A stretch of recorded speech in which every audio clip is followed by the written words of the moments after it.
வணக்கம், என் பேர் லக்ஷ்மணன். நான் வந்து எம்எஸ்சி மரைன் பயாலஜி ஒரு 30 வருஷமாக கன்சல்டண்டாக இருக்கேன். அதில் இந்த ஏரியாவில் ஒரு 20 இயர்ஸாக இருக்கிறேன்.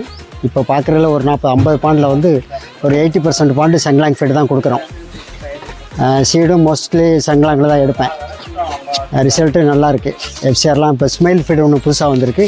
இதுவே நல்லாயிருக்கு. இது ப்ரோட்டீன் பர்சன்டேஜ் கொஞ்சம் அதிகமாக கொடுத்துருக்குறாங்க. இப்போ டீலர் பாண்டு டீலர் பாண்டு ஆர்வஸ் பண்ணதில் உங்களுக்கு வந்து ஒரு 75 நாள் டிவோஸில் வந்து ஒரு 42 கவுண்ட் அந்த ரேஞ்சுக்கு வந்திருக்கு. எஃப்சிஆர் பார்த்திங்கன்னா 1:1 தான்.